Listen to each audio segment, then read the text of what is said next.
امریکہ میں corona virus کے پھیلاؤ سے متعلق ماہرین کی تحقیق سے یہ پیشین گوئی سامنے آئی ہے کہ اگلے 1 سے 1.5 مہینے کے دوران 1 لاکھ سے 2.5 لاکھ تک اموات امریکہ میں ہو سکتی ہیں۔ پاکستان کے بارے میں کس قسم کی پیشین گوئی کی توقع کی جا سکتی ہے، اس بارے میں ایک نئی تحقیق بھی سامنے آئی ہے۔ نخبت ملک اس وقت ہمارے ساتھ ہیں۔ نخبت، کیا تفصیلات ہیں اس تحقیق کی؟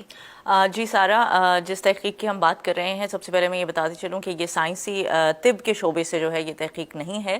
ریاضی کے اصولوں کو مد نظر رکھتے ہوئے 2 پاکستانی ڈیٹا سائنٹسٹ نے اس تحقیق پہ کام کیا ہے۔ پاکستان کی آبادی کو اینالائز کرتے ہوئے انہوں نے یہ تحقیق جاری کی ہے۔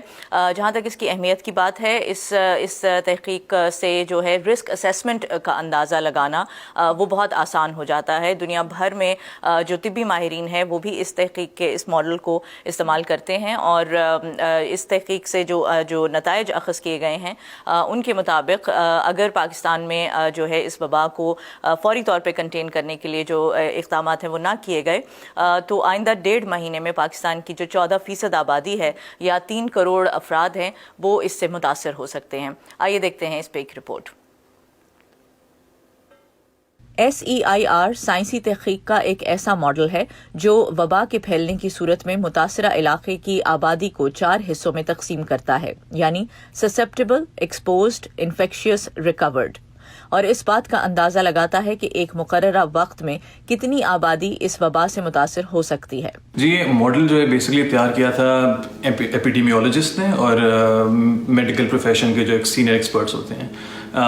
وہ ہمارا ایریا آف ایکسپرٹیز نہیں ہے، لیکن دس از اے میتھمیٹیکل ماڈل۔ اس کا پرپز یہ تھا کہ دنیا میں جتنے وائرسز آج سے پہلے وبائیں پھیلی ہیں ان کی ٹریجیکٹری کو، ان کی گروتھ کو مانیٹر کیا جا سکے اور اس حساب سے آگے پریڈکٹ کیا جا سکے کہ ان کا امپیکٹ کیا ہوگا، وہ کس طرح سے اثر انداز کر سکتے ہیں مختلف ملکوں کے اوپر، مختلف خطوں پہ اور دنیا کے اوپر ان دا براڈر سینس۔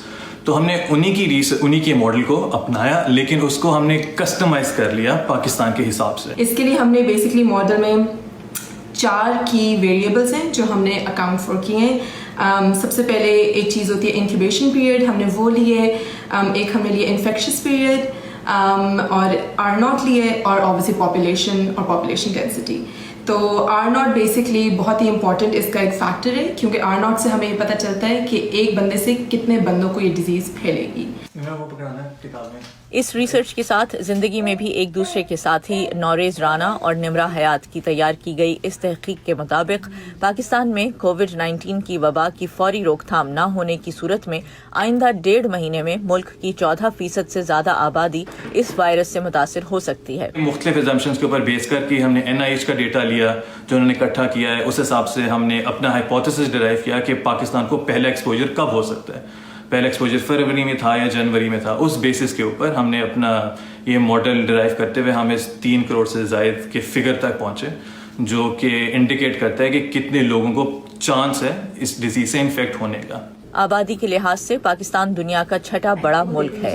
نمرہ حیات کہتی ہیں کہ ملک میں اعداد و شمار جمع کرنے کا کوئی مؤثر نظام نہ ہونے کے باعث لوگوں میں اس وبا کا درست اندازہ لگانا ایک بہت بڑا مسئلہ ہے۔ اس کا امپیکٹ بہت ہی یوزفل پروف یعنی کہ ہو سکتا ہے اگر ہماری گورنمنٹ جو ہے پالیسی کے اندر انکارپوریٹ کرے، یہ مد نظر رکھتے ہوئے کہ 14% آف پاپولیشن کا امپیکٹ ہو سکتا ہے اس ڈیزیز کے پھیلنے سے۔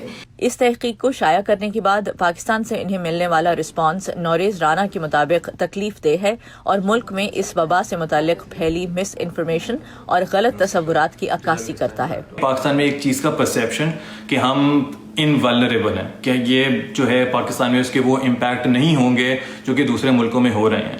تو اگر دوسرے ملکوں کی اسٹڈیز کے مطابق millions and millions of people will be infected, تو میرا سوال بلکہ یہ ہے کہ مطلب پاکستان میں کیا وہ خاص بات ہے جو پاکستان کو، جس کی وجہ سے پاکستان کو اس امراض سے بچاؤ ہوگی؟ ایسی کوئی وجہ نہیں ہے، ہم اسی طرح کے انسان ہیں جتنی باقی طرح کے لوگوں کے انسان ہیں، بلکہ ہمارے پاس خطرہ اس لیے زیادہ ہے کیونکہ گیون ایک تو ہماری ڈینسٹی بہت زیادہ ہے کمپیئر ٹو دوسرے ملکوں۔ ہماری جو میرے خیال سے غالباً تقریباً 30 سے 35% لوگ ہمارے وہ ملٹی ڈائمینشنل پاورٹی کے نیچے رہتے ہیں، تو وہ اپنے آپ کو گھروں تک محدود بھی نہیں کر سکتے، ڈیلی ویج اتنے زیادہ ہیں، تو ہمارے پاس وہ provisions to work from home وہ نہیں ہیں جو کہ ڈیولپ کنٹریز کے پاس جو انہوں نے کے پاس ایگزسٹ کرتی ہیں۔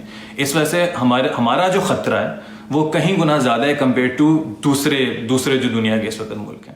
اگرچہ اس تحقیق میں سامنے آنے والے اعداد و شمار کی بنیاد ایک تخمینے پر لگائی گئی ہے، لیکن نمرہ حیات اور نوریز رانا کے مطابق پاکستانی سرکاری اور طبی حکام کو اس تخمینے یا ایسٹیمیٹ کو سنجیدگی سے لیتے ہوئے فوری اقدامات کرنے کی ضرورت ہے.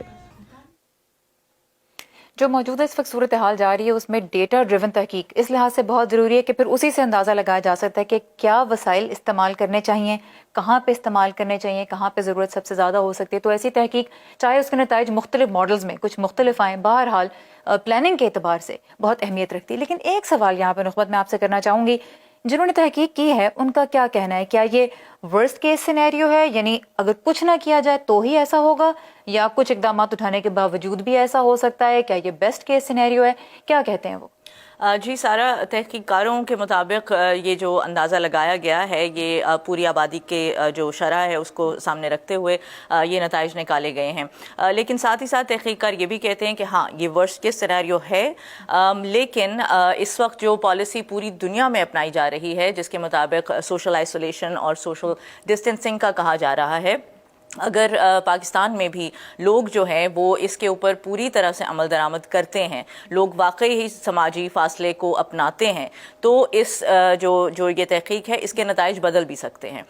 اس کا جو آؤٹ کم ہے وہ چینج بھی ہو سکتا ہے، یعنی بہتر بھی ہو سکتا ہے، سینیریو کی طرف بالکل بہتر طرف بھی اس کے نتائج جا سکتے ہیں. یعنی جو لوگ متاثر ہو سکتے ہیں ان کی تعداد، ان کی پرسنٹیج کم بھی ہو سکتی ہے. تو اس سے لیسن سب سے بڑا تو ہمیں یہی ملتا ہے کہ جو پالیسیز اپنائی جا رہی ہیں سوشل ڈسٹینسنگ کی، جس کی ساری دنیا میں ہی بات ہو رہی ہے، وہ اس کے مثبت نتائج سامنے آ سکتے ہیں اگر اس پہ اچھی طرح سے عمل کیا جائے.